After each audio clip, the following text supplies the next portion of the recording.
ummati mathalul matar la yudra awwaluhu khairun am akhiruh. Umatku ibaratnya hujan, tidak diketahui mana yang paling baik, apakah yang pertama atau yang terakhirnya. Maksudnya apa? Semuanya baik. Umat Islam ini semuanya baik. Selama mereka amalkan agamanya, maka mereka adalah yang terbaik. Tidak ada bedanya antara satu dengan yang lainnya.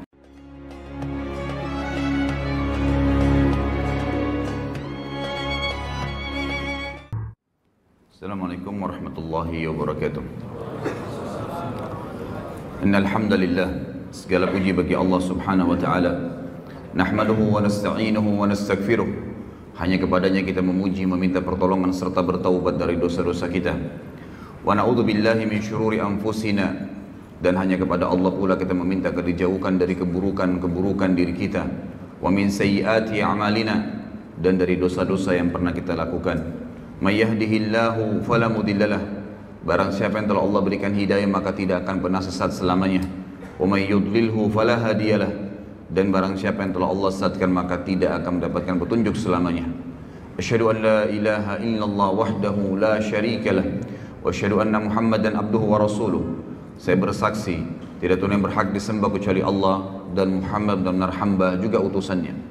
Qala Allah Ta'ala, Allah mengingatkan dalam kitabnya, Ya ayyuhalladzina amanu taqullaha haqqa tuqatihi wa la tamutunna illa wa antum muslimun. Hai sekalian orang-orang yang beriman, patuhlah dan tunduklah, sebenar-benar patuh dan tunduk kepada satu-satunya pencipta segala sesuatunya, yaitu Allah Subhanahu wa taala, dan janganlah kalian meninggal dunia kecuali dalam keadaan Islam.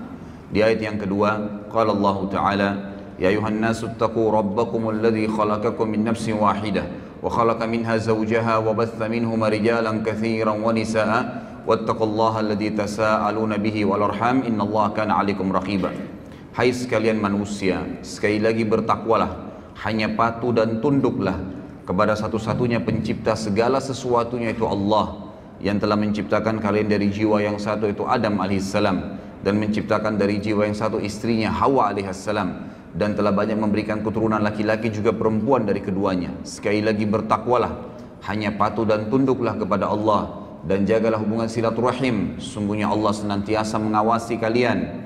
Di ayat yang ketiga, qala Allah azza wa jalla, Ya ayyuhalladzina amanu taqullaha wa qulu qawlan sadida yuslih lakum a'malakum wa yaghfir lakum dhunubakum wa may yuti'illaha wa rasulahu faqad faza fawzan 'azima. Hai sekalian manusia, hai sekalian orang-orang yang beriman, sekali lagi bertakwalah, hanya patuh dan tunduklah kepada Allah dan ucapkan kalimat yang benar. Niscaya Allah akan memperbaiki amalan perbuatan kalian, mengampuni dosa-dosa kalian.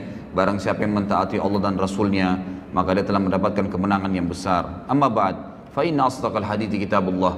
Kita tahu sebaik-baik rujukan bagi umat Islam dalam seluruh lini kehidupan mereka, terutama dalam ibadah, yaitu Al-Quran, kitabullah. Wa khair hadyu Muhammadin sallallahu alaihi wasallam, dan sebaik-baik petunjuk setelah Al-Quran adalah petunjuk Nabi besar Muhammad sallallahu alaihi wasallam yang dikenal dengan As-Sunnah. Keduanya rujukan pertama umat Islam atau utama dalam segala lini kehidupan mereka, terutama dalam masalah ibadah. Wa syarrul umuri muhdatsatuha, dan seburuk-buruk ibadah yang tidak punya rujukan dari wahyu Allah, Al-Quran dan Sunnah. Fa inna kulla muhdatsin bid'ah. Semua perbuatan yang dianggap ibadah dan tidak punya rujukan wahyu dikenal dengan perbuatan baru dalam agama. Wa nabidatun dhalalah, dan perbuatan baru itu akan membawa pelakunya pada kekeliruan dan kesesatan. Wa dalam final akan membawa pelakunya ke dalam api neraka. Bapak Ibu sekalian, ikhwah akhwat rahimani rahimakumullah. Tentu yang paling pertama yang layak kita ucapkan adalah segala puji bagi Allah yang telah memudahkan kita untuk berkumpul di rumahnya ini, dan juga untuk menghadiri majelis ilmu, serta sebagaimana sudah saya bahasakan kepada teman-teman panitia, insya Allah saya usahakan dengan izin Allah setiap bulan kita lowongkan, setiap bulan akan ada tablik akbar khusus untuk membahas tentang kisah-kisah sahabat Nabi. Dan ini memang pertemuan pertama kita membahas tentang sahabat yang termulia, yaitu Abu Bakar radhiyallahu anhu. Ada beberapa alasan kenapa saya memilih tema sahabat ini. Yang pertama, saudaraku, banyak sekali umat Islam yang tidak tahu, bahkan tidak pernah mau tahu siapa saja orang-orang yang telah sukses sebelum mereka, baik dunia maupun akhirat.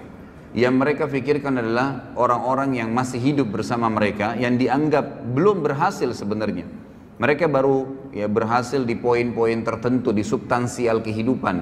Belum semuanya, gitu kan. Tapi ada orang-orang yang telah mendahului kita dari orang-orang saleh terlebih dahulu. Mereka sukses dunia, kaya raya. Seperti figur Abu Bakar nanti akan kita jelaskan. Dia seorang pedagang, kalau Anda mau bicara seorang pedagang, dan termasuk miliardernya Mekah. Beliau juga adalah seorang raja nantinya menjadi khalifah. Beliau seorang ayah yang sukses dan memiliki banyak anak serta 4 orang istri. Beliau juga radhiyallahu anhu yang memiliki banyak sekali kelebihan-kelebihan, termasuk tokoh masyarakat Mekah. Beliau adalah pejuang yang paling berani di medan perang. Beliau memiliki prinsip-prinsip hidup, gitu kan, umur yang panjang sampai 63 tahun, dan banyak sekali hal yang luar biasa dari kehidupan beliau sebagaimana akan kita tahu nanti. Dan akan banyak sekali kita akan ambil pelajaran dari kejadian-kejadian dari kehidupan beliau, dan semoga Allah memberikan taufiknya untuk itu.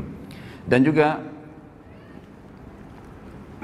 hal yang lain, saya akan bedah buku ikhwah dan akhwat sekalian. Bukunya adalah Ashabi Rasulullah SAW, ditulis oleh Syekh Mahmud Al-Misri.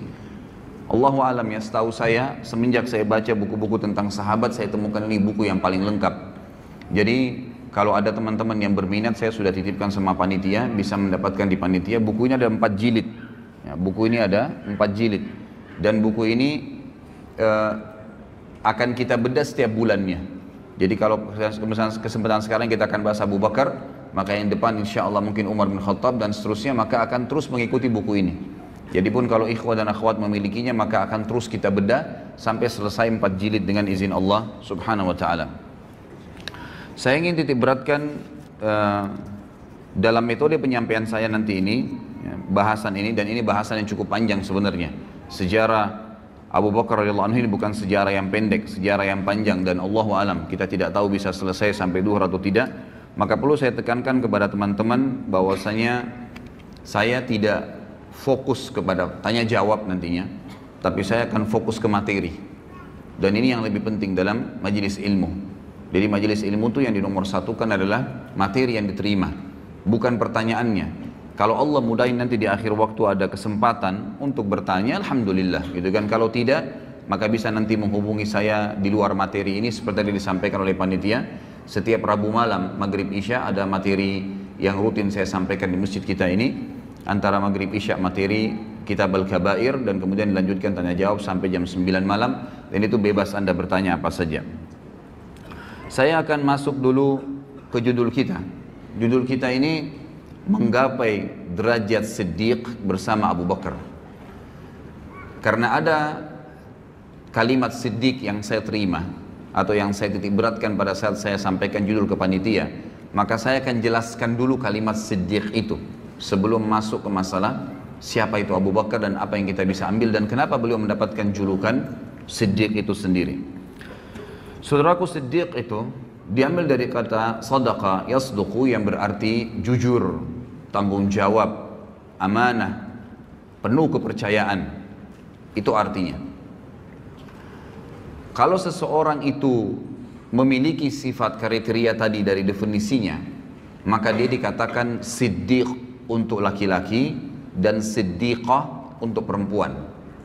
Allah Azza wa Jalla menggunakan kalimat siddiq ini di banyak dalam ayat Al-Quran. Ada orang-orang yang memang Allah sebutkan, seperti misalnya Allah sebutkan tentang Yusuf alaihissalam dalam surah Yusuf urutan 12 ayat 46. Allah subhanahu wa ta'ala berfirman, A'udzu billahi minasyaitonir rajim, Yusufu ayyuhas siddiq. Al-ayah. Tentu ada lanjutan ayatnya, tapi ini saksi bahasan. Wahai Yusuf, ya, orang yang siddiq. Karena Yusuf alaihissalam adalah orang yang penuh dengan amanah, tanggung jawab, kejujuran dan kepercayaan penuh. Kemudian juga Allah subhanahu wa ta'ala sebutkan tentang Ibrahim alaihissalam di dalam surah Maryam urutan 19 ayat 41. A'udzu billahi minasyaitonir rajim, wadhkur fil kitabi Ibrahim innahu kana siddiqan nabiyya. Al-ayah. Dan ingatlah tentang kisahnya Ibrahim, penyampaian Allah tentang Ibrahim, sesungguhnya dia nabi, sesungguhnya dia seseorang yang siddiqan nabiyya. Dia adalah orang yang sangat jujur, penuh dengan kepercayaan, ya, apapun yang disampaikan tentang kebenaran dia akan dukung, dan dia juga seorang nabi. Kata para ulama tafsir, di sini Allah subhanahu wa ta'ala mendahulukan memuji Ibrahim alaihissalam dengan siddiq sebelum nabi. Berarti Siddiq ini punya kedudukan tersendiri. Karena sebab utama para nabi-nabi ditunjuk oleh Allah justru karena mereka punya sifat sidq. Jadi ini asasnya, nanti kita akan titik beratkan. Jadi dengan adanya sifat sidq tadi, kejujurannya, amanahnya, tanggung jawabnya, kepercayaan penuh tentang kebenaran sehingga dia siap mempertahankan dan membela kebenaran tersebut, itu yang akan membuat Allah Subhanahu wa taala menunjuk mereka, memberikan mereka posisi ya sebagai nabi. Sebagaimana nanti akan kita titik beratkan banyak poin-poin masalah ini. Kemudian Allah Subhanahu wa taala juga menyebutkan tentang Maryam alaihissalam, ibunya Nabi Isa, ya. Di dalam firman-Nya surah Al-Maidah urutan 5, A'udzu billahi minasyaitonir rajim, mal masih ibnu Maryam illa rasulun qad khalat min qablihi ar-rusul wa ummuhu siddiqah kana ya'kulani at-ta'am unzur kaifa nubayyinu lahumul ayati thumma anzur anna yufakun. Sesungguhnya Masih ibnu Maryam, Nabi Isa alaihissalam adalah jelas seorang rasul, utusan Allah, dan telah terdahulu sebelumnya banyak rasul-rasul, dan ibunya adalah siddiqah. Ya, jadi di sini penggunaan untuk perempuan siddiqah. Jadi Maryam alaihissalam ini, dia Maryam binti Imran bersaudara dengan Asia binti Imran, dan dua wanita ini adalah wanita yang sangat mulia. Mereka betul-betul siddiqah, jujur dari pertama masih kecil sampai mereka besar, itu tidak pernah tidak yakin dengan Allah Azza wa Jalla dan para nabi-nabi, sampai Allah karuniai dua perempuan ini melahirkan anak, dua-duanya nabi. Kalau dari Maryam lahirlah Isa, dan dari Asia adiknya Maryam itu lahir Yahya, dua-duanya nabi alaihimussalam. Dan ini yang ditemui oleh Nabi SAW di langit kedua pada saat Isra dan Mi'raj, bertemu dengan dua orang sepupu, Yahya dan Isa, karena ibu mereka bersaudara. Mereka berdua, kata Allah, si Maryam ya, alaihissalam dan anaknya Isa alaihissalam, mereka pernah makan atau mereka makan makanan seperti manusia biasa. Ini bantahan terhadap orang Nasrani yang mengatakan Isa adalah anak Tuhan. Maka lihatlah bagaimana kami menjelaskan kepada mereka ayat-ayat kami, dan lihatlah ya apa yang mereka responkan, apa yang mereka jawab. Tentu ada banyak ayat-ayat berhubungan dengan masalah hal-hal seperti ini, tapi saya mengambil beberapa cuplikannya. Allah Subhanahu wa taala menekankan tentang siddiq itu, dan ini yang kita titik beratkan ya. Sebelum menjelaskan Abu Bakar dan ikhwah sekalian, harapan saya dengan izin Allah Subhanahu wa taala, saya dan antum sekalian bubar dari pengajian ini insya Allah membawa sifat siddiq ini, karena ini target utama dan ini sifat luar biasa. Kalau antum milikin sifat ini, insya Allah antum jadikan ini sebagai pondasi menjalankan agama Allah, baik itu menjalankan perintah yang wajib ataupun sunnah, atau meninggalkan yang haram ataupun makruh, antum akan sangat tenang. Anda akan sangat tenang dalam mengerjakan perintah-perintah tersebut, dan juga sangat tenang dalam meninggalkan larangan-larangan tadi. Merasa memang nyaman sekali dan merasa menikmati yang halal dan meninggalkan yang haram. Kenapa? Karena pondasinya adalah sidq. Bagaimana betul-betul sebagaimana Allah ceritakan. Apa itu sidq? Allah tekankan di dalam Al-Quran, surah Al-Hadid urutan 57 ayat 19. A'udzu billahi minasyaitonir rajim. Walladzina amanu billahi wa rusulihi ulaika humus siddiqun wasyuhada'u 'inda rabbihim lahum ajruhum wa nuruhum walladzina kafaru wa kadzdzabu biayatina ulaika ashabul jahim. Terjemahannya, dan orang-orang yang benar-benar mengimani, meyakini keberadaan Allah dan seluruh rasul-rasulnya tidak terkecuali, sehingga apapun yang diperintahkan oleh Allah dan Rasulnya tidak ada keraguan dalam mengimaninya dan menjalankannya serta mempraktekannya. Nggak ada keraguan. Jenggot diperintahkan Nabi SAW langsung dilakukan, tidak ada keraguan. Sholat diperintahkan awal waktu afdal azan, langsung sholat, tidak pakai peduli. Seseorang muslim disuruh tutup auratnya langsung, tidak pakai membantah, tidak pakai berpikir. Itu cirinya orang siddiq. Apapun, mau mengeluarkan uang atau mau mendapatkan pendapatan, ternyata kita khawatir itu adalah haram, bisa mengundang murkanya Allah, ditinggalkan seketika. Itu ciri siddiq. Orang yang benar-benar yakin kalau Allah larang maka pasti berbahaya buat dia, dan kalau Allah perintahkan pasti baik buat dia. Itu asasnya.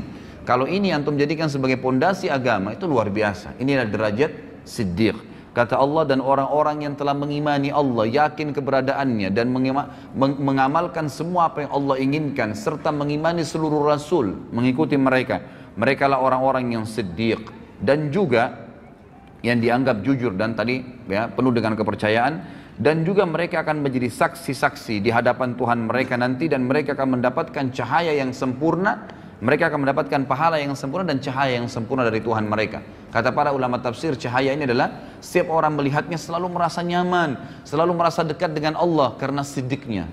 Ya, jadi orang kalau siddiq itu, maka pada saat orang dekat dengannya selalu merasa dekat dengan Allah, selalu merasa dekat dengan surga, selalu berpikir akhirat, selalu menganggap remeh semua dunia dan kecil apapun yang berhubungan dengan kemaksiatan kepada Allah Subhanahu wa taala. Dan sungguhnya orang-orang yang kafir sebaliknya, kafir kepada Allah dan Rasul-Rasul, serta membohongkan ayat-ayat. Gak ada surga, gak ada itu alam barzah. Siapa yang bilang orang kalau ibadah itu dapat pahala banyak, sekian gunung, sekian ini dan seterusnya? Siapa yang bilang orang kalau kena maksiat itu lalu dihukum oleh Allah? Subhanallah, saya kemarin tabligh akbar di Makassar. Saya ngisi tema tentang kenalilah Tuhanmu kau akan bahagia. Pada saat saya jelaskan ikhwas sekalian, itu ayat atau hadis Nabi SAW tentang penciptaan langit, 7 lapis langit dan sampai Sidratul Muntaha, bagaimana besarnya Allah Azza wa Jalla, bagaimana besarnya singgasana. Itu ada yang bertanya, ya, mengatakan, dari mana Anda mengetahui bahwasanya langit itu seperti itu tadi yang diceritakan, dan bagaimana bisa Anda mengetahui ada Sidratul Muntaha, kemudian ada arsy-Nya Allah, dan Allah itu ada? Apakah Anda pernah ke sana? Begitu pertanyaannya. Luar biasa ini. Lalu saya bilang, yang dari tadi saya jelaskan 2 jam ini tentang Allah Azza wa Jalla ada, Nabi SAW yang sampaikan ayat-ayat Al-Quran. Apakah Anda masih bertanya lagi, saya apakah pernah ke sana melihatnya? Sama saja dia mengatakan, saya tidak percaya, gitu kan? Ya kalau Anda nggak percaya silahkan. Ini orang jelas lawannya siddiq tadi. Sidq itu apapun yang disampaikan oleh Allah dan Rasulnya, apapun, tidak mungkin kita ragu, nggak boleh ragu.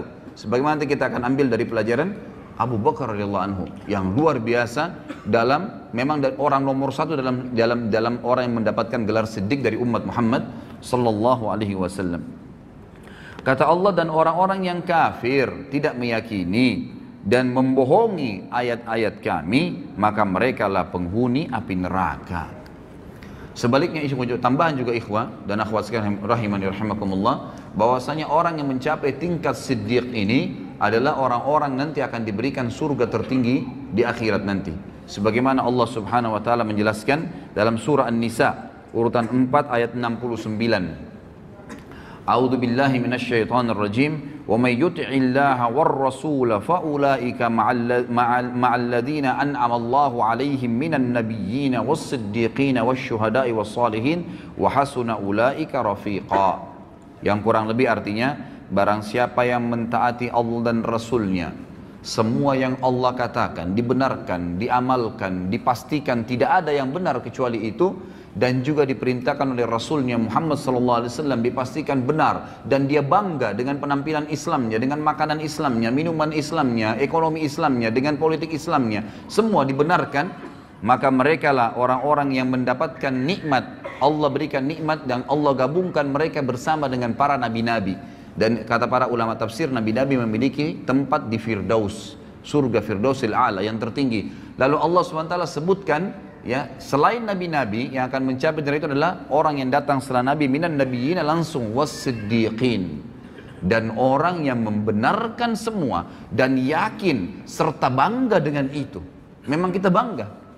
Dan ini memang ikhwas sekalian, saya pilih tema ini luar biasa. Saya dapatkan krisis kebanggaan muslimin sekarang terhadap agama mereka. Kita lihat seorang muslim tidak ada bedanya dengan orang kafir dari sisi pakaiannya, dari sisi cara bicaranya, tata bicaranya, makanan, jenis makanannya, usahanya. Berapa banyak orang subhanallah tidak bisa dibedain dari penampilannya antara muslimah dengan non muslim, muslim dengan muslimah. Padahal kalau kita datangkan seseorang Nasrani, laki-laki, kita berikan kepada dia kopi atau baju koko atau sebuah simbol Islam misalnya, pakaiannya. Kemudian kita datangkan seorang Nasrani laki-laki yang lain, lalu tanya dia agama apa orang itu, spontan dia akan mengatakan Muslim karena ada simbolnya. Kalau orang siddiq, dia yakin bahwasanya pakaian ini yang Allah katakan walibasut taqwa dzalika khair, ini pakaian yang ada simat, ada contoh, ada ciri ketakwaan adalah yang paling baik. Orang tahu, oh ini orang dekat dengan Allah. Dan saya yakin subhanallah, orang kalau menggunakan baju koko dengan kopiah, kalaupun ada perempuan nakal ya, yang biasa mengganggu laki-laki, dia tidak akan berani mengganggu orang itu karena pakaiannya. Lalu kenapa kita lari dari pakaian itu? Gitu kan? Kita malah tidak bangga. Berapa banyak orang subhanallah muslimin ya, atau kita datangkan misalnya perempuan Nasraniyah ya, suruh pakai jilbab 5 menit saja, panggil Nasraniyah perempuan yang lain, tanya orang itu agama apa, maka dia akan mengatakan itu muslimah, ada simbol. Tapi syaitan menghiasi sebagian orang yang tidak punya sifat siddiqah, nggak ada sifat siddiqnya ini dalam dirinya, maka syaitan mengatakan untuk apa kau pakai jilbab, maka tidak ada bedanya antara dia dengan wanita kafirah, sama saja. Cuplikan yang selalu dilihat, didengar oleh kupingnya, ditatap oleh matanya, semuanya berbau orang-orang non-muslim. Film-filmnya semua Hollywood, Bollywood, dan yang semua berhubungan dengan tontonan terhadap aurat, lagu-lagu yang menjauhkan dia dari Al-Quran, semuanya jauh, semuanya jauh. Cerita-cerita kosong, balas dendam, narkoba, mencuri istrinya orang lain, dan beragam macam hal, perselingkuhan dan seterusnya. Ini yang menjadi simbol di rumah orang-orang Islam sekarang. Tidak ada pengajian, tidak ada tilawah Al-Quran. Lalu kemudian mereka mau mengkhayal anaknya hafal Quran. Dari mana ikhwah dan akhwat sekalian? Dia sendiri gak pernah sentuh Al-Quran, gak pernah dengar ceramah di rumah. Antum berapa kali saya jelaskan dalam pengajian saya ikhwah. Ini masih kronologis semua ya. Saya bilang, kalau saya pribadi, kadang-kadang sehari di Jakarta, saya bukan membanggakan diri, cuma berbagi ya. Pada saat saya punya pengajian 4 hari, 4 kali jadwal sehari. Dari pagi kadang-kadang sampai malam ikhwah. Dari pengajian saya isi 2 jam, kemudian pulang menuju ke pengajian yang kedua, di mobil itu sejam atau setengah jam, atau panggang 45 menit, atau kadang-kadang sampai 2 jam jaraknya, itu saya dengarkan lagi ceramah, baik ceramah saya, baik tilawah Al-Quran, baik ceramah asatidzah, teman-teman da'i-da'i, atau saya dengarkan para masyayikh yang dari Saudi dalam bahasa Arab. Jadi saya tidak ada tidak ada selang waktu di mana saya kosong gitu di mobil, atau saya lagi berzikir kepada Allah Subhanahu wa taala. Saya coba lakukan. Kemudian saya isi pengajian 2 jam lagi. Jeda lagi antara pengajian kedua dan ketiga juga saya dengarkan lagi ceramah. Itu luar biasa. Api iman dalam hati itu terus berkobar ikhwah. Kadang-kadang antum dari pengajian seperti ini keluar dari masjid, setan akan bisikin, tadi kan sudah pengajian, sekarang hiburannya musik. Dibisikin sama dia, antum iyahkan, begitu lemah, tidak sidq. Yakin ikhwah sekalian, kalau antum yakin di majlis ilmu bisa menambah iman, bisa mengingatkan kita kepada Allah Azza wa Jal, bisa membuat kita rindu dengan akhirat, bisa tahu tentang surga, bisa tahu tentang neraka dan kita khawatir tentang neraka tersebut, lalu kenapa tidak sepanjang hidup kita seharian itu diisi dengan hal tersebut? Sayangnya rumah-rumah umat Islam sekarang ada Al-Quran itu kalau ada kematian, malah sebenarnya tidak ada Al-Quran dalam sunnah Nabi SAW dibaca pada saat kematian.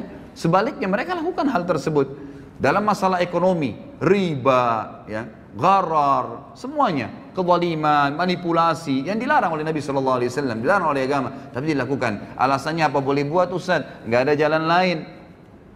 Lalu antum depan Allah Azza wa Jalla juga akan katakan itu pada hari kiamat, pada saat dihisab, nggak ada jalan lain. Lepaskan diri dari situ. Ya, harus yakin dengan janji Allah Subhanahu wa taala. Ini akan kita titik beratkan 2 jam ke depan ikhwah, bagaimana memunculkan sifat siddiq dalam hati kita dan mempelajari dari orang yang nomor 1 dalam sifat siddiq, Abu Bakar radhiyallahu anhu, yang luar biasa dalam masalah seperti ini. Apapun yang Allah dan Rasulnya katakan tidak ada keraguan, pasti benar, dan itu menjadi simbol kehidupannya. Langsung, tidak ada keraguan dalam masalah itu. Masalah politik sudah dijelaskan dalam Islam, harus orang alim, harus orang yang faham agama Allah, yang tahu halal haramnya Allah, baru jadi pemimpin. Mana pernah pemimpin negara kita ada orang yang alim? Ya, padahal Nabi SAW mengatakan apa? Al-ulama warathatul anbiya. Ulama itu pewarisnya para nabi. Emang sudah begitu. Nabi-nabi ini pemimpin manusia. Sekarang kalau ada kiai, ada ustadz, ada da'i, dicalonkan jadi presiden, disorotin oleh masyarakat. Untuk apa da'i masuk di politik? Subhanallah. Lalu kalau bukan ustadz atau ada da'i atau ulama yang memimpin anda, siapa yang akan pimpin anda? Orang-orang fasik seperti sekarang? Yang membiarkan tempat kemaksiatan terbuka, pelanggaran-pelanggaran agama Allah dilakukan, riba merajalela mencekik lehernya umat-umat Islam, anak-anak muslimah dan muslim kita yang akhirnya terbengkalai, dipaksanya ini dan dipaksakan itu, dan seterusnya, gitu kan? Maka ini keliru sekali. Bukankah Nabi SAW datang ke Madinah lalu menjadi pemimpin pada saat beliau datang dan beliau menobatkan diri menjadi raja sekalian Nabi di Madinah karena beliau adalah seorang yang paling alim, tahu halal haramnya Allah. Bukankah Nabi SAW wasiatkan Abu Bakar radhiyallahu anhu penggantinya setelah beliau adalah orang yang paling alimnya sahabat, paling tahu halal haramnya Allah? Bukankah Abu Bakar menulis wasiat pada saat mau meninggal mengatakan, aku meninggalkan wasiat yang manusia yang paling bertakwa sama Allah dan paling paham halal halalnya Allah adalah Umar bin Khattab? Bukankah Umar bin Khattab lalu menunjuk Uthman bin Affan? Bukankah Uthman dan masyarakat Madinah akhirnya menunjuk masyarakat Madinah menunjuk Ali setelah itu karena dianggap orang yang paling alim setelah Uthman dan seterusnya. Kita lihat bagaimana Khulafaur Rasyidin menunjukkan adalah ulama. Ya. Apa kata Nabi SAW dalam hadis sahih riwayat Al-Hakim? Sayati umara'u sufaha. Akan datang nanti sepeninggalku adalah pemimpin-pemimpin yang sangat sufaha. Sufaha itu jamak daripada safih. Dan orang Arab ini ikhwah menyebutkan kata-kata safih itu kalau bodohnya super bodoh. Namanya. Kalau jahal itu artinya bodoh masih ada pinternya. Tapi kalau safih itu artinya bodoh yang tidak ada ditahu apa-apa. Orang yang tidak tahu, tidak ada informasi apapun dengan dia.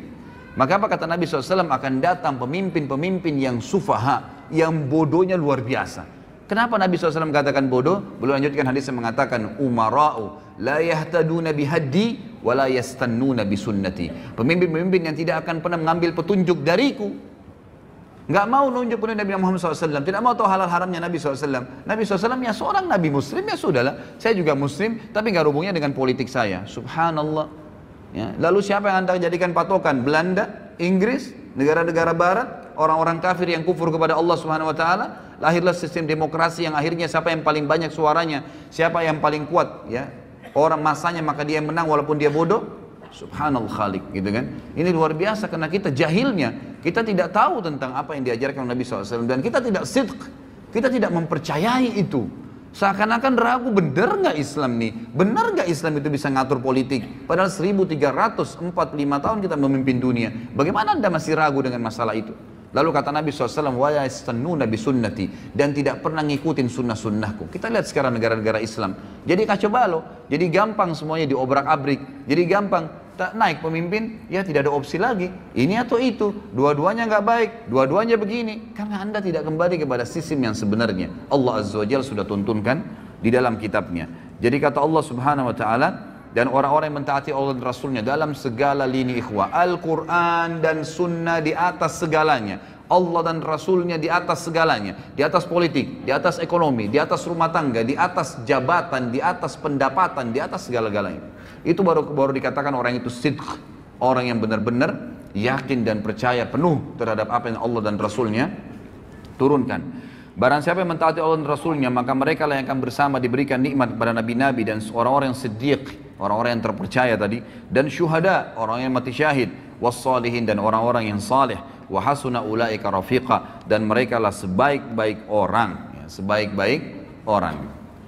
Baik ikhwas sekalian, sebelum masuk ke Abu Bakar juga, saya menemukan ada tema yang menarik dari buku ini.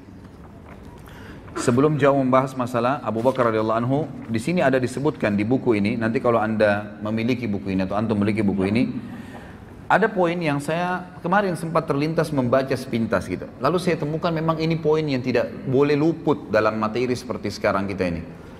Ikhwah sekalian, demi Allah ikhwah, saya bersumpah di atas podium ini, kita ini umat yang terbaik, umat Islam, umat yang terbaik. Kita memiliki syariat yang paling sempurna dari Allah dan Rasulnya Muhammad SAW. Tidak boleh ragu dengan masalah itu. Kita tidak perlu agama lain. Kita tidak perlu dengan siapapun. Orang lain menjadikan umat Islam sebagai kiblat, iya.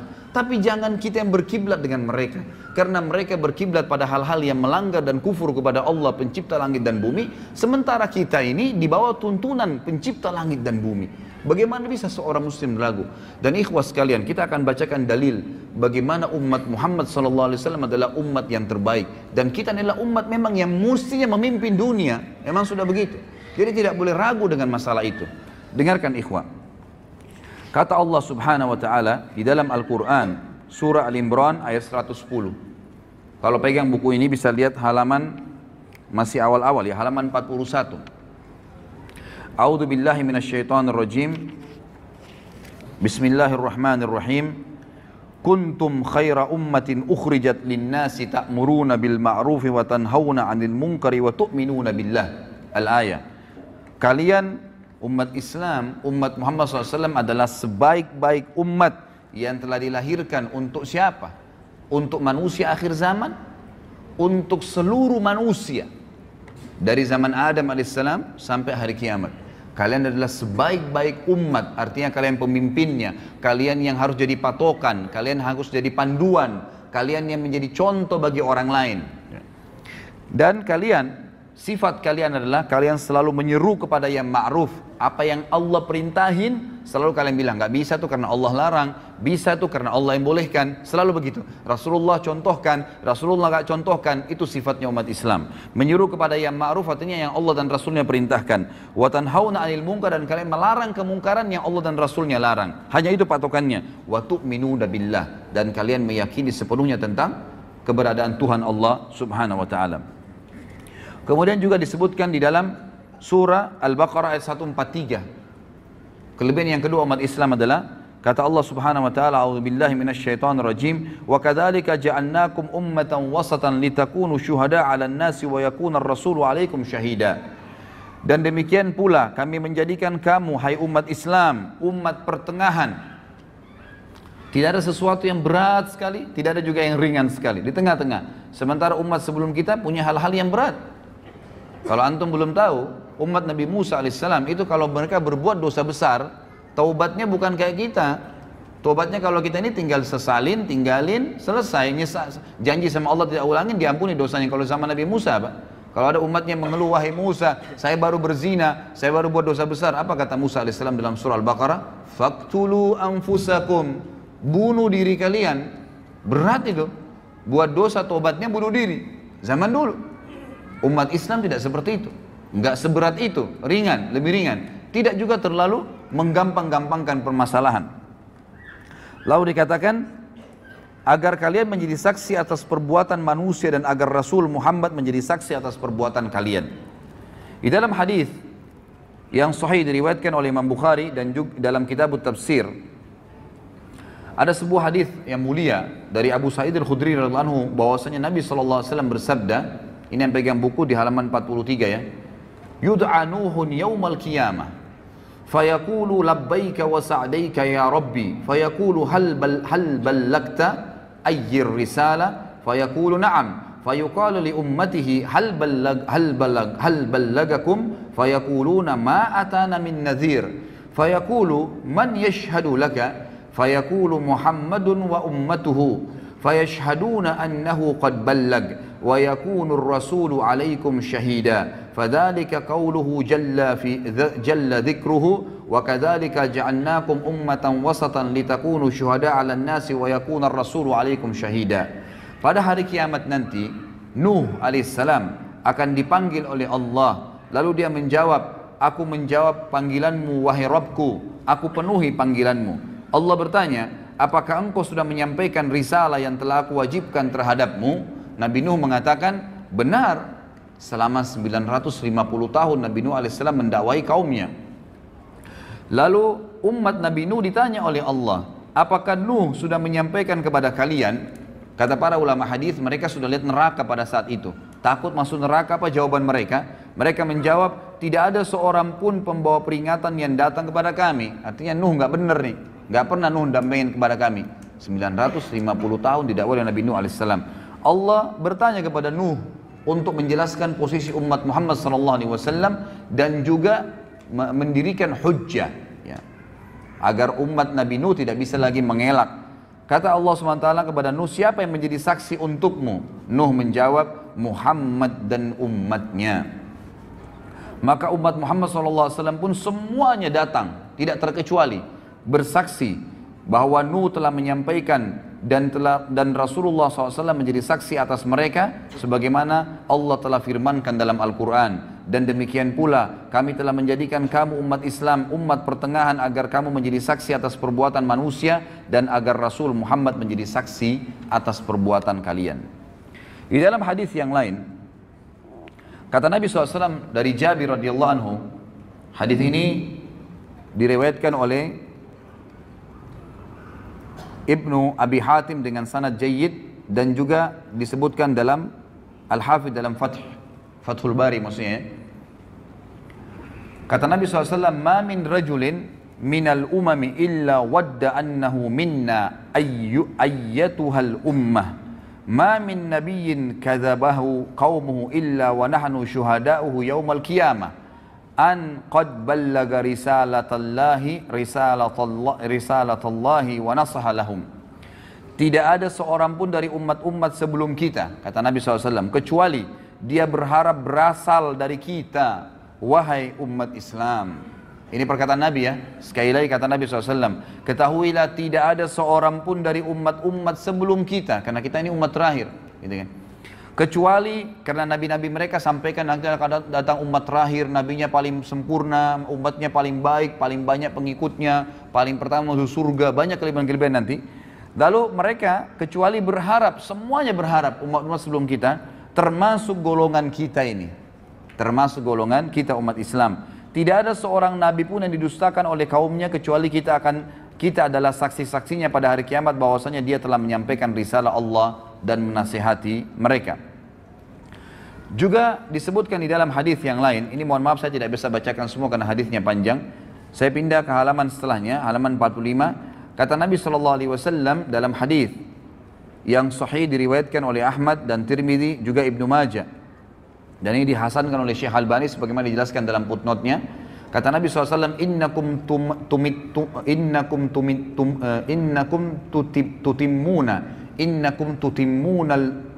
tutimmuna sab'ina ummah antum khairuha wa akramuha ala Allah. Sesungguhnya kalian akan melengkapi 70 umat. Ya, kata para ulama hadis maksudnya adalah ada 70 kelompok umat yang besar nanti pada hari kiamat, dan kalian adalah yang melengkapi yang paling banyak di antara 70 umat itu. Kalian adalah yang terbaik dan termulia bagi Allah. Di dalam hadis yang lain diriwayatkan oleh Ahmad dan Tirmidzi dari Anas, dan Syekh Albani mengatakan untuk mensahihkan hadis ini, kata Nabi SAW, mathalu ummati mathalul matar la yudra awwaluhu khairun am akhiruh. Umatku ibaratnya hujan, tidak diketahui mana yang paling baik, apakah yang pertama atau yang terakhirnya. Maksudnya apa? Semuanya baik. Umat Islam ini semuanya baik. Selama mereka amalkan agamanya, maka mereka adalah yang terbaik. Tidak ada bedanya antara satu dengan yang lainnya.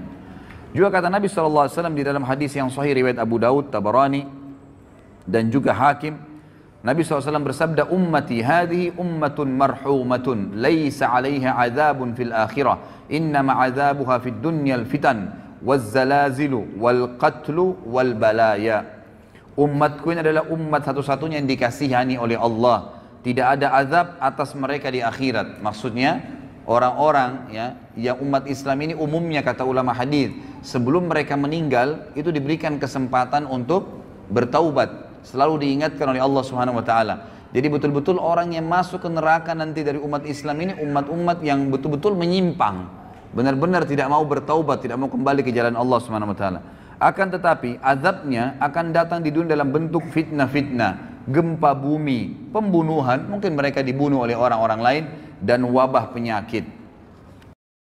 Kemudian di dalam hadis yang lain juga diriwayatkan Imam Muslim dari Abu Musa al-Asy'ari bahwasanya Nabi SAW bersabda, Inna Allah azza wa jal idza arada rahmata ummatin min ibadihi qabada nabiyyaha qablaha faja'alahu laha faratan wa salafan baina yadayha wa idza arada halakata ummatin azzabaha wa nabiyyuha hayyun fa ahlakaha wa huwa yanzuru fa aqarra ainahu bihalatiha hina kadzabuhu wa asaw amrah. Jika Allah Azza wa Jalla hendak merahmati suatu umat dari hamba-hambanya, niscaya dia mengambil atau mewafatkan nabinya sebelum mereka. Seperti Nabi Muhammad SAW wafat sebelum para sahabat umumnya, dia menjadikan nabi tersebut sebagai pendahulu di hadapan mereka sehingga bisa dicontohin. Jika Allah hendak membinasakan satu umat, niscaya dia Allah menyiksanya sebelum nabi mereka atau selama nabi mereka masih hidup. Allah membinasakan mereka sedangkan nabi mereka melihatnya. Seperti kasus Nabi Nuh, Nabi Lut. Jadi dilihat, dia membuatnya tenang dengan kebinasaan mereka manakala mereka mendustakan dan menyelisihi perintahnya. Kemudian juga kelebihan umat Muhammad SAW yang lain adalah hadis disebutkan oleh Ibnu Majah dan Baihaqi, disahihkan oleh Syekh Albani dari Abu Hurairah radhiyallahu anhu bahwasanya Nabi sallallahu alaihi wasallam bersabda, "Inna Allah tajawaza li ummati amma tuwaswisu bihi suduruha atau suduruha ma lam ta'mal aw tatakallam bihi wa mastukriha alaih." Sesungguhnya Allah memaafkan umatku apa yang terbersit dalam hati mereka selama mereka belum melakukannya. Jadi kalau kita lagi sholat, kemudian ada bisikan-bisikan riya, bisikan apa saja, selama kita belum iyakan, maka tidak terhitung batal, gitu kan? Sebab semua ibadah pasti ada terlintas bisikan setan ya. Kita mau sedekah, tuh orang puji, itu orang ini. Kita lagi sholat tuh, indahkan ada teman di sebelah kamu, kamu dipuji. Kita lagi berdoa seperti itu. Selama kita nggak iyakan, maka tidak ada masalah.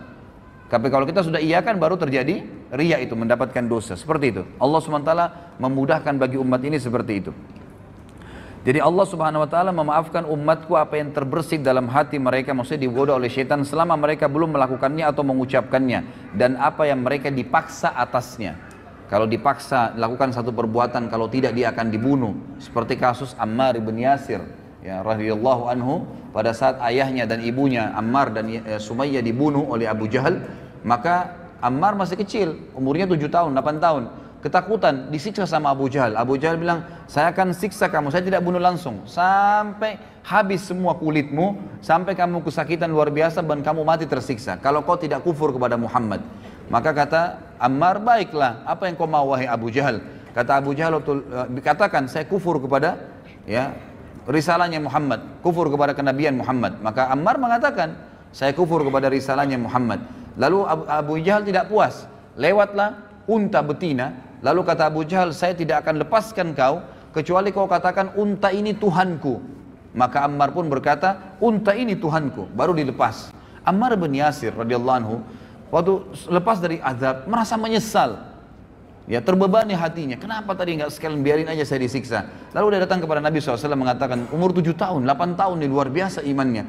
Lalu kata Ammar, ya Rasulullah sambil nangis, bagaimana bisa ini? Saya tadi mengucapkan begini dan begitu ya Rasulullah, karena saya takut dibunuh. Kata Nabi SAW, wahai Ammar, kalau seandainya diulangin lagi kepadamu besok, ucapkanlah, selama memang bukan hatimu yang menginginkannya. Artinya memang dipaksa, gitu kan?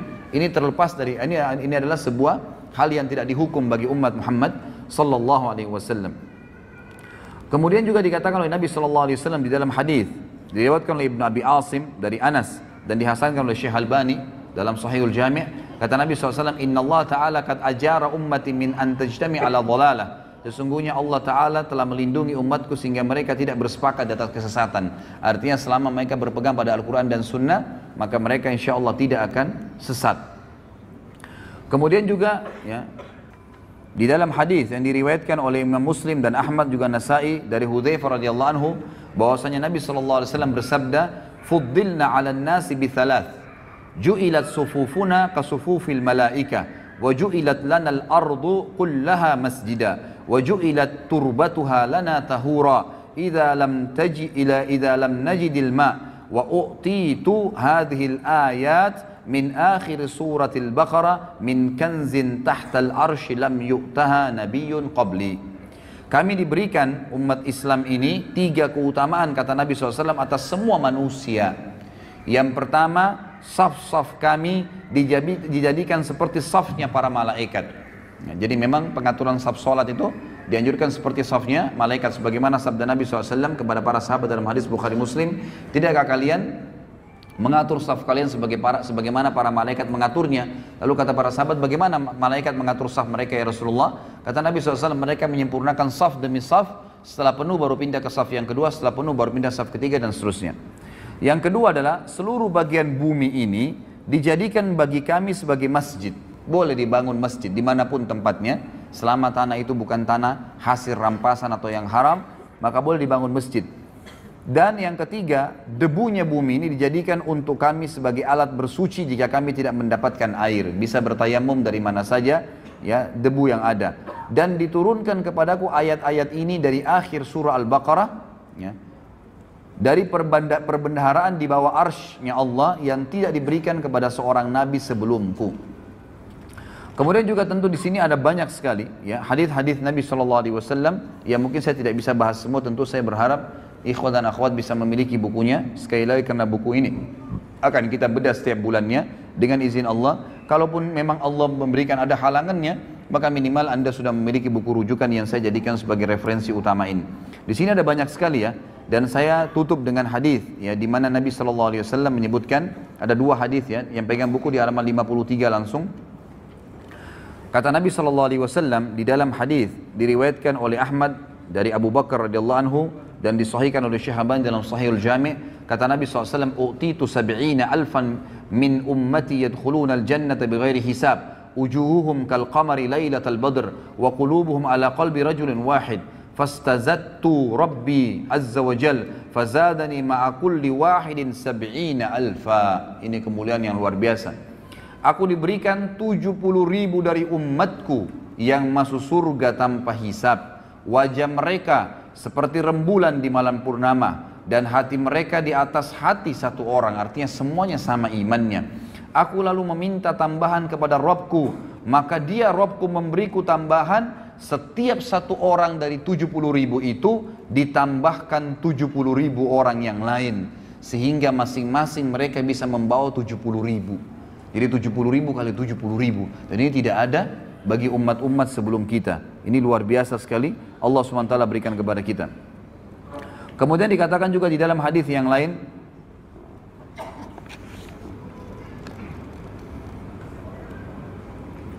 diriwayatkan di halaman 54 ya, footnote nomor 24, diriwayatkan oleh Ahmad, Tirmidzi dan Ibnu Majah dari Burairah radhiyallahu anhu, disahihkan oleh Syekh Albani sama di Sahih Jami'. Kata Nabi SAW, "Ahlul jannati ishruna wa mi'atu saf, thamanuna minha min hadhil ummati wa arba'una min sairil umam."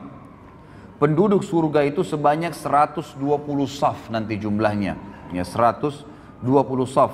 80 darinya itu adalah dari umat ini. 80 saf dari 120 yang masuk surga itu adalah dari umat ini. Sedangkan 40 yang lain adalah 40 yang sisa dari umat yang lainnya.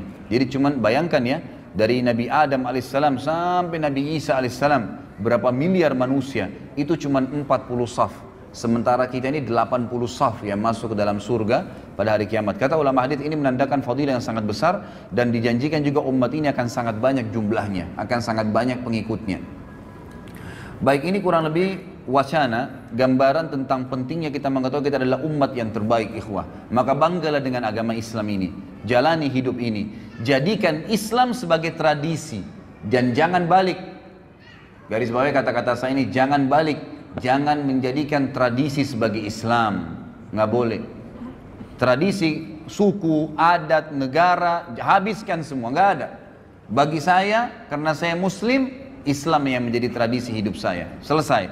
Maka kita punya standarisasi tradisi, mau di Afrika, mau di Eropa, mau orang bule, mau orang hitam, mau orang Arab, mau orang Melayu, mau orang dari manapun, suku manapun, kalau kita bertemu dengannya maka akan sama semua perilakunya, pakaiannya, makanannya, minumannya, tutur katanya, akhlaknya, semua akan sama. Karena yang dijadikan tradisi adalah Islam. Itu yang dititik beratkan, ikhwah. Tidak usah lagi berpatokan dengan agama lain, tidak usah berpatokan dan menjadikan idola orang-orang non-muslim. Kembalilah kepada orang-orang muslim, dan kita akan lihat nanti figur pertama yang luar biasa pada hari ini. Kemudian saya kerucutkan bahasan juga sebelum Abu Bakar radhiyallahu anhu. Saya akan sebutkan, ikhwah, di antara umat Islam ini ada lagi orang-orang yang terbaiknya. Jadi tadi kita umat yang terbaik, ada juga di kalangan umat Islam ini orang-orang yang terbaik, itulah para sahabat ridwanullahi alaihim, sahabat Nabi sallallahu alaihi wasallam, sahabat-sahabat Nabi sallallahu alaihi wasallam yang Allah SWT telah memberikan julukan mereka radhiyallahu anhum wa radu'an. Inilah imam-imam kita. Mereka lah ya panutan-panutan kita, idola-idola kita. Di buku ini ada lebih dari sekian puluh sahabat yang disebutkan, dan satu orang saja, ikhwan dan akhwat sekalian, kalau kita jadikan sebagai rujukan hidup kita, idola kita, sudah cukup untuk selamat dunia akhirat. Bagaimana kalau kita jadikan semuanya puluhan orang ini sebagai idola kita? Cukup mereka, tidak perlu lagi pasang anak-anak muda, wahai anak-anak muslim, pasang poster-poster pemain bola di kamar anda. Untuk apa? Apa yang mau dibanggakan dengan mereka? Dengan keterampilan mereka main bola, masuk surga ke dengan main bola itu? Bukan berarti tidak boleh main bola ya, olahraga boleh dalam Islam. Tapi sampai pada tingkat anak-anak kita menghafal nama-nama pemain bola dan tidak tahu nama sahabat Nabi. Siapa yang sudah dijamin masuk surga? Siapa yang sudah berjuang dan sebenarnya, gitu kan? Ini hal-hal yang harus kita sadari dan kita fahamin. Maka kita harus kembali kepada para sahabat. Jadikan mereka sebagai idola-idola kita. Karena bukan mustahil ikhwah dan akhwat sekalian. Sahabat-sahabat terutama 10 yang jamin surga ini. Sampai beritanya kepada kita. Ya, sampai sekarang seperti yang akan kita bahas nanti ini. Itu bukan mustahil. Ya, bukan cuma sebuah kisah dongeng yang diceritakan, tapi kata para ulama agar kita bisa mencontohin Abu Bakar, Umar, Uthman, Ali, Talha, Zubair, Abdurrahman ibn Auf, hafal nama-nama mereka, kisah-kisah mereka, tahu kehidupan mereka sehari-hari. Maka dengan begitu ya, kita akan bersama-sama dengan mereka di surga. Bukan mustahil, karena kita menciplak saja kehidupan mereka. Itulah yang diinginkan oleh Allah Azza wa Jal melalui sejarah-sejarah mereka yang tetap Allah kekalkan, gitu kan? Dan subhanallah, syaitan-syaitan ingin menyesatkan manusia dengan mencaci maki, mengkafirkan para sahabat ridwanul alaihim yang telah Allah pilih mereka. Nanti kita akan baca sebentar lagi fadilah dan keutamaan para sahabat. Sehingga di sini ikhwas sekalian, kita tidak butuh lagi panutan siapapun kecuali mereka setelah Nabi Muhammad sallallahu alaihi wasallam. Yang pertama ikhwas sekalian, disebutkan dalam buku ini, Allah Subhanahu wa taala menurunkan banyak sekali Al-Qur'an. Coba buka halaman 59 yang pegang bukunya. Sekali lagi ikhwah dan akhwat, kalau ingin memiliki bukunya ada di depan sama panitia ya. Yang jelas kita membahas di sini jilid pertamanya. Surah Al-Ahzab halaman 59 ayat 23. A'udzubillahi minasyaitonirrajim. Allah SWT mengekalkan dalam Al-Quran dibaca oleh setiap orang yang beriman tentang para sahabat. Ini ayat ini, satu ayat saja ini sudah cukup membantah orang-orang Syiah ini. Yang betul-betul sampai berani mengkafirkan para sahabat. Apalagi figure yang kita bicara sebentar lagi tentang siapa dia. Kata Allah SWT, minal mu'minina rijalun sadaqu ma'ahadullaha alaih. Faminhum man qadha nahbahu wa minhum man yantadir wa ma baddalu tabdila. Di antara orang-orang mukmin, maksudnya para sahabat. Ayat ini turun kepada para sahabat. Ada orang-orang yang menepati apa yang telah mereka janjikan kepada Allah. Maksudnya di sini ulama tafsir bilang mereka mati syahid. Mereka berusaha masuk medan perang supaya mati syahid dan Allah berikan apa yang telah Allah janjikan. Dan ada di antara mereka yang gugur dan ada pula di antara mereka yang masih menunggu ikut perang, belum mati, ikut perang yang kedua, terus begitu. Ya, karena yakin dengan apa yang Allah janjikan dengan mati syahid itu. Dan mereka sama sekali tidak mengubah janjinya, maksudnya tidak berubah, tidak murtad, tidak ragu, tidak bimbang. Kemudian dalam surah Al-Bayyinah ayat 8 Allah Subhanahu wa taala mengatakan radhiyallahu anhum wa radu an. Allah Subhanahu wa taala ridha kepada mereka dan mereka pun ridha kepada Allah. Mereka pun ridha kepada Allah. Kemudian dalam surah Al-Fath ayat 18 Allah terus memuji para sahabat. Ikhwas sekalian, kalau Allah sudah ridha kepada seseorang, Rabbul Alamin, Tuhan alam semesta, siapa lagi yang kita mau jadikan panutan selain mereka? Yang diridhoi oleh atasannya, diridhoi oleh presiden dan rajahnya, diridhoi oleh keluarganya dan istrinya atau suaminya? Jauh sekali. Diridhoi oleh pencipta langit dan bumi, radhiyallahu anhum wa radu an. Allah sudah ridha kepada mereka semua sahabat. Di sini jamak, radhiyallahu anhum, tidak terkecuali, gitu kan? Waradu'an, dan mereka juga ridho dengan Allah, ridho dengan agama ini, mereka memilih itu. Kemudian juga dalam surah Al-Fatih ayat 18 halaman 60-nya, a'udzubillahi minasyaitonirrajim, kata Allah SWT, laqad radiyallahu 'anil mu'minina idh yubayyi'unaka tahta asy-syajarati fa'alima ma fi qulubihim fa'anzala as-sakinata 'alaihim wa athabahum fathan qariba. Sungguh Allah telah meridai orang-orang yang beriman. Siapa mereka itu? Sahabat di sini. Ketika mereka berjanji kepadamu, hai Muhammad. Siapa di antara kita pernah ketemu dengan Nabi SAW? Tidak ada. Yang pernah ketemu adalah para sahabat. Ayat ini turun kepada mereka. Kata Allah SWT, sungguh Allah telah meridai orang-orang mukmin ketika mereka berjanji setia kepadamu, hai Muhammad, di bawah pohon. Dia mengetahui apa yang ada dalam hati mereka. Maksudnya Allah tahu hati-hati para sahabat yang bersih dari kekufuran. Lalu dia Allah memberikan ketenangan atas mereka dan memberikan balasan kepada mereka dengan kemenangan yang dekat. Kemudian juga dalam surah Al-Fath ayat 29. Terus bertubi-tubi Allah jelaskan tentang siapa sahabat ini. Inilah idola kita, saudaraku. Kata Allah SWT, a'udzubillahi minasyaitonirrajim, Muhammadur Rasulullah والذين معه أشداء على الكفار رحماء بينهم تراهم ركعا سجدا يبتغون فضلا من الله ورضوانا simahum fi wujuhim min athari sujud, dzalika mathaluhum fit Taurat wa mathaluhum fil Injil kazar'in akhraja syat'ahu fa'azarahu fastagladha fastawa ala suqi yu'jibu az-zurra'a liyaghidha bihimul kuffar wa'adallahu alladhina amanu wa 'amilus solihati minhum maghfiratan wa ajran 'azima. Muhammad itu, kata Allah SWT, adalah benar-benar utusan Allah dan orang-orang yang bersama dengan dia. Siapa orang bersama dengan Nabi SAW? Kita kan? Orang-orang yang nanti belum lahir kan? Orang yang hidup bersama Nabi SAW, sahabat.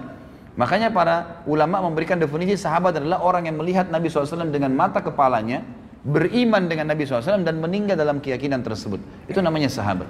Di sini dipuji oleh Allah SWT. Mereka bersama dengan Muhammad, mereka bersikap tegas terhadap orang-orang kafir dan mereka berkasih sayang sesama mereka.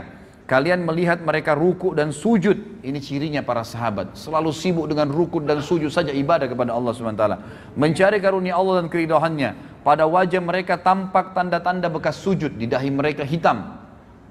Demikianlah sifat-sifat mereka yang diungkapkan dalam Taurat dan juga diungkapkan dalam Injil.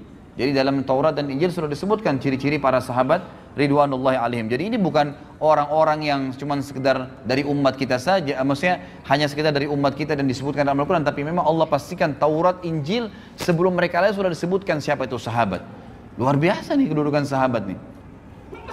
Yaitu seperti benih yang mengeluarkan tunasnya. Kemudian tunas itu semakin kuat, lalu menjadi besar dan tegak lurus di atas batangnya. Tanaman itu menyenangkan hati penanam-penanamnya karena Allah hendak menjengkelkan hati orang-orang kafir. Dengan kekuatan orang-orang yang beriman, Allah menjanjikan kepada orang-orang yang beriman dan mengerjakan kebajikan di antara mereka, sahabat, gitu kan, ampunan dan pahala yang besar. Juga ayat yang lain, Allah SWT menyebutkan dalam surah Al-Hasyr, ayat 9 dan ayat 8 dan ayat 9. Ini semua tentang sahabat nih. Ya, kita bayangkan luar biasanya bagaimana Allah memuji sahabat dalam Al-Quran, dan luar biasanya bagaimana orang-orang Rafidah dan orang Syiah berani mengkafirkan para sahabat yang Allah menyebut mereka sebagai orang yang beriman. Ini luar biasa nih, ya. Sampai mereka mengangkat bendera untuk membunuh, ya, orang-orang yang sudah mengikuti Nabi SAW, ini sahabat-sahabat Nabi. Dan sampai saya dengarkan cuplikan salah satu tokoh orang-orang Syiah sekarang di Iran. Dia membahasakan dalam bahasa Arab gitu kan, tapi saya tidak ingat namanya. Tadi sempat saya lihat terlintas ada cuplikannya di YouTube gitu kan. Dia sempat mengatakan munculnya orang-orang teroris sekarang yang banyak membom sana sini dan membunuh-bunuh ini, itu karena memang mereka ya tidak faham tentang agama ini. Kemudian mereka-mereka ini sebenarnya cuma substansial, cabang-cabang kecil dari induk-induk pemimpin-pemimpin mereka. Saya pikir yang mereka mau sebutkan ini ulama-ulama sunni yang sekarang. Ternyata mereka bilang apa? Kalimatnya dia bilang apa? Pimpinan-pimpinan mereka adalah Abu Bakar, Umar, Aisyah, sahabat. Yang mestinya ini akar-akarnya semua ini yang kita harus putuskan dan kita kafirkan, kita perangin sehingga tidak muncul lagi teroris. Luar biasa gitu. Ya, naudzubillah, alaihimul la'nah. Allah SWT akan melaknat mereka dengan cara seperti ini. Apa kata Allah kekal ikhwah dalam Al-Quran? Al-Quran bukan buku yang saya tulis. Firman Allah SWT dalam surah Al-Hasyr ayat 8 dan ayat 9. A'udzu billahi minasyaitonir rajim. Lil fuqara'il muhajirin alladziina ukhriju min diyarihim wa amwalihim yabtaguna fadlan minallahi wa ridwana. Fadlan minallahi wa ridwana wa yansuruna Allah wa rasulahu. Ulaika humus shadiqun walladziina tabawwa'ud dara wal imana min qablihim yuhibbuna man hajara ilaihim wa la yajiduna fi sudurihim hajatan mimma utu wa yu'thiruna ala anfusihim walau kana bihim khasasa wa man yuqa syuhha nafsihi fa ulaika humul muflihun.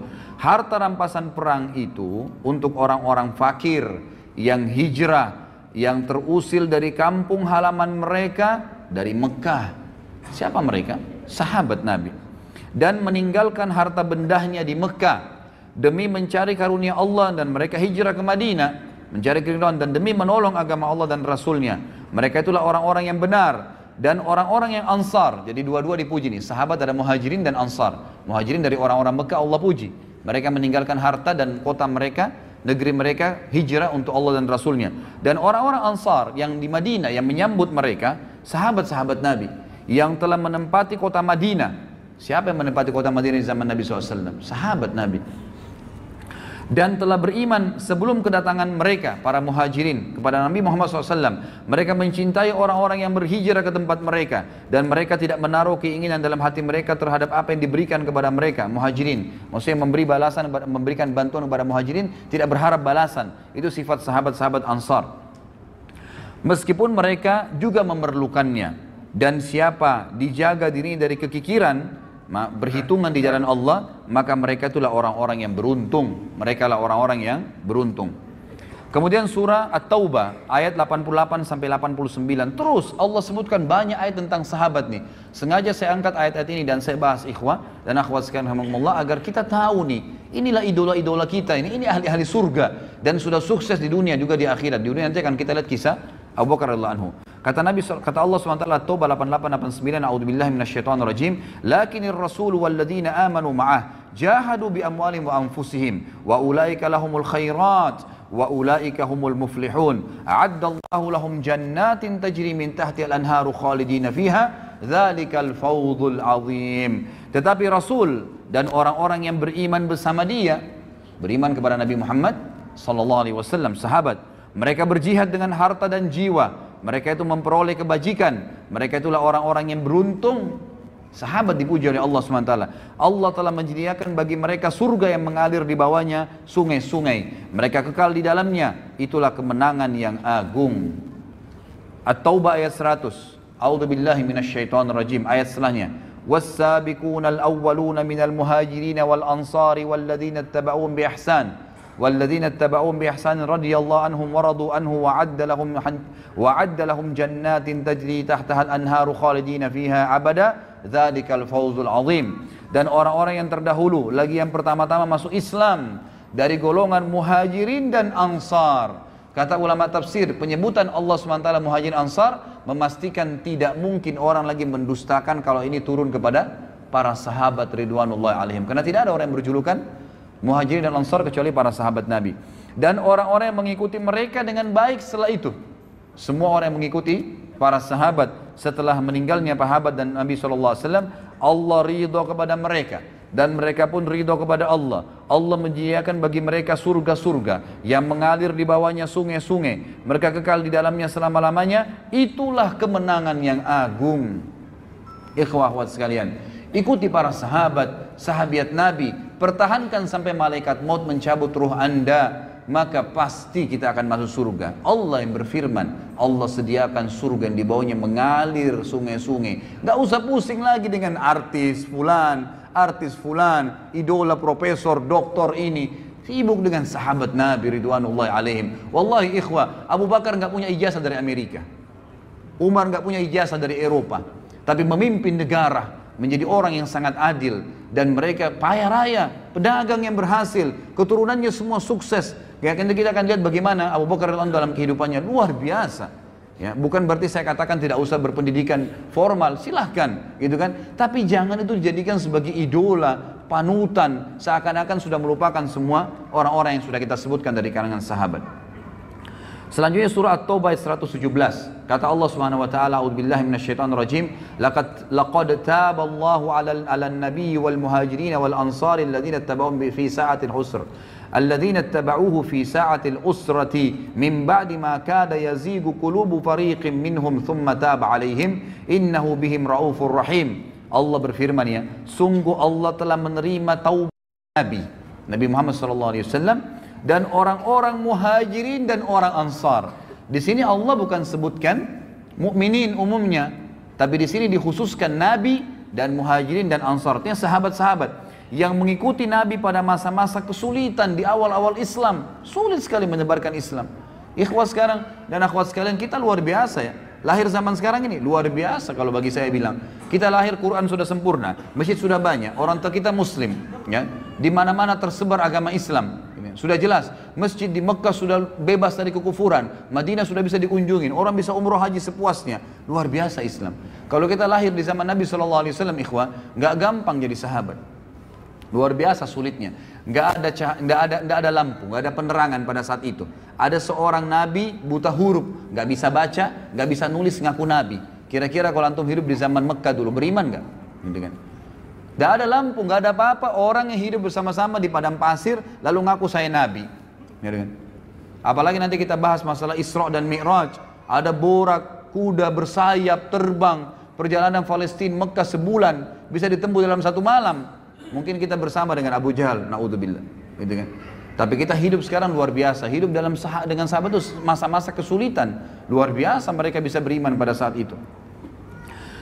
Setelah hati segolongan dari mereka hampir berpaling, kemudian Allah menerima taubat mereka. Sungguhnya Allah Maha Pengasih lagi Maha Penyayang terhadap mereka. Kemudian juga ayat yang lain, dan ini saya angkat saja ayat yang terakhir karena ini cukup banyak dalilnya. Dalam surah Al-Kahfi, ya.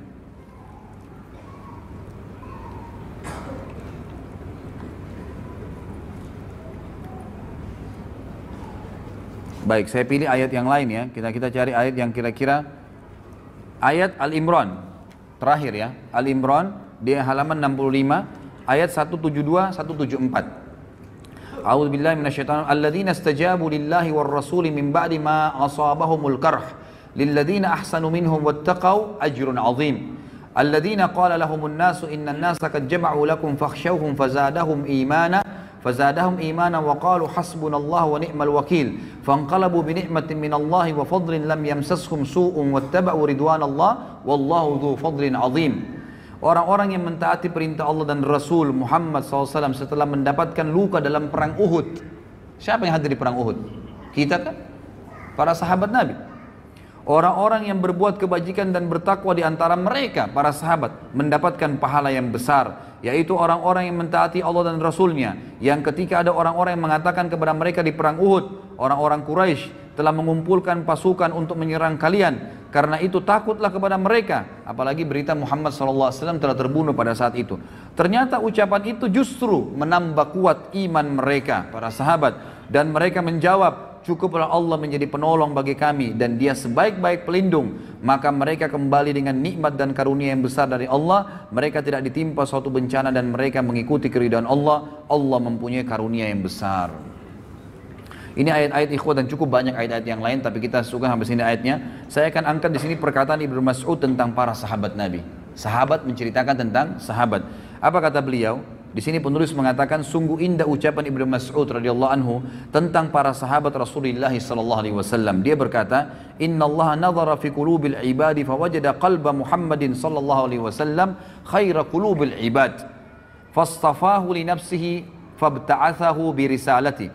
Thumma nadhara fi qulubil ibadi ba'da qalbi Muhammadin fawajada qulubu ashabihi khaira qulubil ibad." فجعلهم وزراء نبيه يقاتلون على دينه فما رأى المسلمون حسنا فهو عند الله حسن وما رأوا سيئا فهو عند الله سيء. Perkataan yang luar biasa. Ibnu Mas'ud berkata, sesungguhnya Allah memperhatikan hati hamba-hambanya, maka dia Allah mendapati hati Muhammad sallallahu alaihi wasallam adalah hati yang terbaik, sehingga dia memilihnya untuk dirinya dan mengutusnya sebagai pembawa risalahnya.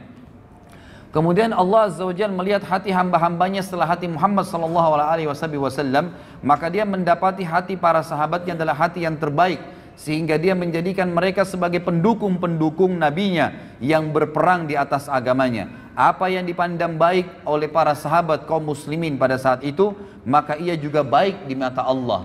Karena para sahabat, ya, dari perilaku-perilaku mereka, dari perkataan mereka, dari pertanyaan mereka kepada Nabi SAW, maka turunlah ayat membenarkan perilaku mereka. Dan apa yang dipandang buruk oleh kaum muslimin sahabat pada saat itu, maka ia juga buruk dipandang oleh Allah Subhanahu wa taala. Juga Ibnu Mas'ud pernah berkata, "Man kana mustanna falyastanna biman qad mat, fa innal hayya la tu'manu alaihi al-fitnah." فأولئك أصحاب محمد صلى الله عليه وسلم أبر هذه الأمة قلوبا وأعمقها علما وأقلها تكلفا قد اختار الله تعالى لصحبة نبيه صلى الله عليه وسلم وإقامة دينه فاعرفوا لهم حقهم وتمسكوا بهديهم فإنهم على الحج المستقيم. Barang siapa ingin meneladani seseorang, maka hendaklah dia meneladani orang-orang yang sudah wafat, karena orang yang masih hidup tidak dapat jaminan terhindar dari fitnah. Mereka itulah orang-orang terbaik dari sahabat Muhammad sallallahu alaihi wasallam.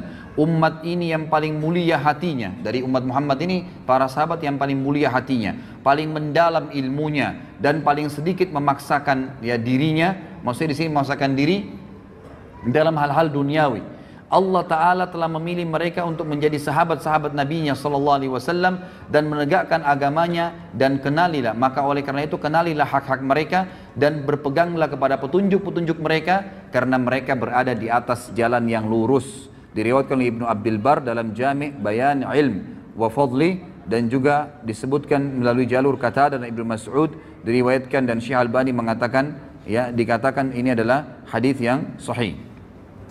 Ini kurang lebih gambaran tentang para sahabat. Tentu masih ada lagi fadilah-fadilah dan bisa dibaca dari halaman 67. Itu terlalu banyak ya, terlalu banyak hadis-hadis di sini yang disebutkan oleh Nabi sallallahu alaihi wasallam. Saya akan angkat, mohon maaf, ada satu lagi hadis di sini di halaman 70 ya. Di mana Nabi sallallahu alaihi wasallam bersabda tentang para sahabat beliau. Tentu ini banyak dalil yang belum saya baca ya. Karena melihat waktu saja. Hadis yang diriwayatkan oleh Imam Muslim dan Ahmad juga ya banyak disebutkan oleh imam-imam yang lain, di mana Nabi sallallahu alaihi wasallam bersabda tentang sahabat, "An-nujumu amanatun lis-sama', fa idza dhahabat an-nujum atas sama'u ma tu'ad, wa ana amanatun li ashabi, fa idza dhahabat ata ashabi ma yu'adun, wa ashabi amanatun li ummati, fa idza dhahaba ashabi ata ummati ma yu'adun." Bintang-bintang adalah penjaga bagi langit. Artinya selama bintang ada di langit, maka orang bisa tahu yang ini terang langit itu. Jika bintang lenyap, maka akan datang kepada langit apa yang dijanjikan. Kalau Allah sudah angkat bintang-bintang itu, maka langitnya akan kiamat. Aku adalah penjaga bagi para sahabatku. Jika aku pergi wafat, maka akan datang kepada para sahabatku apa yang dijanjikan kepada mereka. Artinya akan ada ya sahabat akan menyebar, dan akhirnya mereka juga akan menemukan beberapa kendala, tapi mereka tinggal kembali kepada panduan Nabi sallallahu alaihi wasallam. Sahabat-sahabatku adalah penjaga bagi umatku. Jika sahabat-sahabatku telah pergi wafat, maka akan datang kepada umatku apa yang dijanjikan kepada mereka. Artinya mereka akan berselisih kalau mereka tidak mengikuti para sahabat ridwanullahi alaihim. Juga di sini halaman 71 nanti ikhwah bisa baca, ini hadis juga yang agung, bahwasanya banyak fakta sejarah disebutkan di dalam banyak sekali hadis riwayat Muslim, ya hadis riwayat Bukhari, banyak disebutkan hadis-hadis di mana pernah terjadi peperangan. Sering kali terjadi peperangan di zaman Nabi SAW meninggal, kemudian pemimpin perang berkata kepada pasukannya, apakah ada di pasukan kita ini yang pernah menjadi sahabat Nabi? Maka mereka mengatakan ada, si fulan dan si fulan. Maka Allah memberikan kemenangan karena keberadaan sahabat itu. Kemudian dalam peperangan yang lain berkata juga pemimpin setiap peperangan di zaman tabi'in, mereka berkata, adakah sahabat yang ikut? Oh ada si fulan masih hidup di pasukan. Maka Allah berikan kemenangan lagi karena adanya sahabat.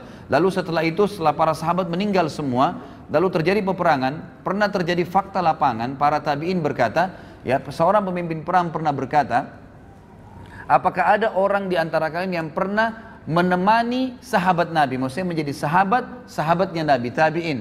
Maka berkata mereka, ada si fulan dan si fulan. Maka Allah pun memberikan kemenangan justru karena ada di situ muridnya para sahabat ridwanullahi alaihim. Jadi di sini kita bisa lihat bagaimana Allah Azza wa Jalla memberikan kemenangan-kemenangan untuk ya pasukan-pasukan jihad karena adanya para sahabat ridwanullahi alaihim. Ini kurang lebih kronologisnya ikhwah sekalian, dan memang agak panjang tadi saya sampaikan agar memang kita menyadari tentang pentingnya kedudukan kita umat Islam dan juga pentingnya kedudukan para sahabat ridwanullahi alaihim. Sekarang kita masuk ke inti bahasan tentang umat nomor satu ya, atau dari umat ini yang nomor satu, yang dinomorsatukan oleh para ulama ya, ulama sunni semua sepakat mengatakan umat atau orang yang paling terbaik dari umat Muhammad sallallahu alaihi wasallam setelah Nabi Muhammad adalah Abu Bakar radhiyallahu anhum. Saya akan mulai ikhwah. Abu Bakar ini beliau berada atau berasal dari suku yang masyhur ya.